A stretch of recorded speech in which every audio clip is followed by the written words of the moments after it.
You are listening to The Vocal Technologist. Spoken Tech for your ears.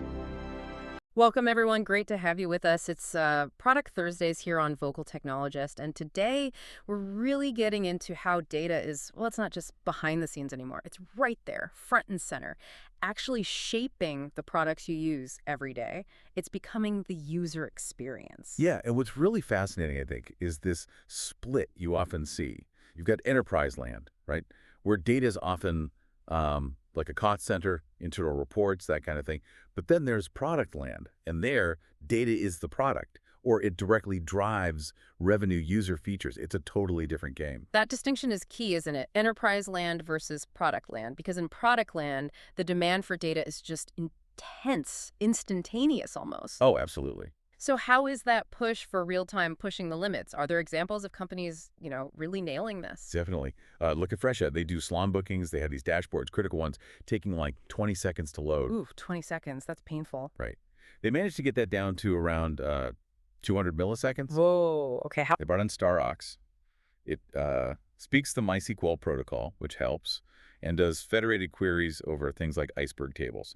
Basically, it lets them query massive amounts of data super fast without moving at all. 20 seconds to 200 milliseconds. That's not just faster, that's fundamentally different. It changes what's possible for those salon owners using the platform. Exactly. It's not just tech specs. It enables real decisions, builds trust. And that speed, it's got to be more than just the database itself, right? It's architecture, too. For sure. Look at Datadog. They built a new time series engine, I think, in Rust.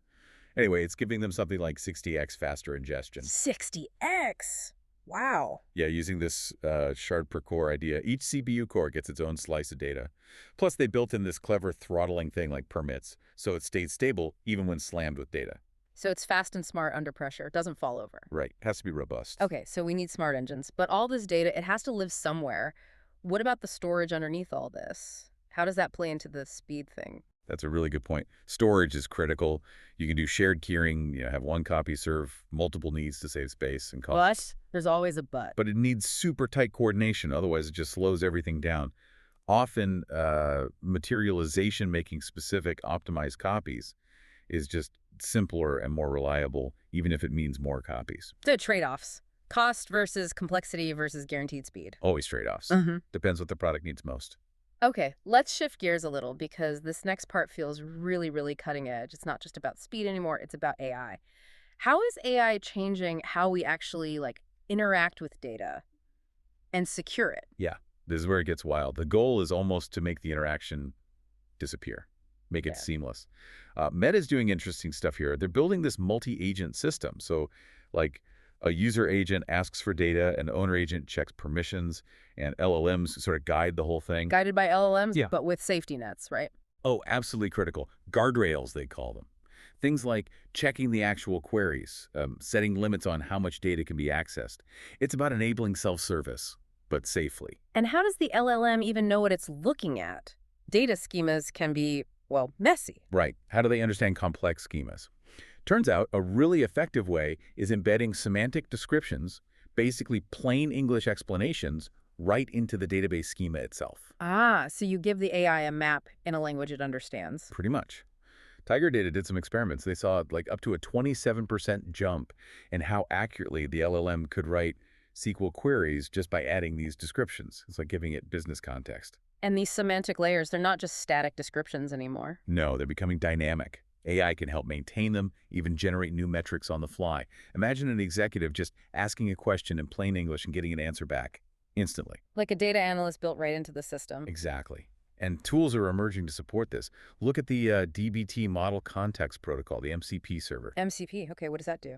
It's basically an open standard and interface. AI agents can use it to query the metadata, the lineage, the context from dbt projects, all the governed stuff. So the AI can understand not just the data, but the rules and history around it. Precisely. Which lets you automate really complex things safely, like validating data transformations or answering those plain English business questions accurately. So wrapping this up, Yeah. What's the big picture here for you listening? Well, we've seen data get faster, obviously. But maybe more importantly, it's becoming smarter, more accessible. It's powering products in ways we couldn't before. Yeah, it feels like a fundamental shift. And maybe a final thought to leave you with. Think about the butterfly effect in these systems. You change one tiny thing, update one row in a database, and that change can ripple out, affect dashboards, influence decisions way downstream. These aren't static piles of data, they're living systems. Living systems. And AI is getting really good at understanding their language. It really is. Lots to think about there. How will these changes affect how you think about data in your own products, your own work? Definitely something to chew on. Thanks for tuning in. Spoken Tech for your ears.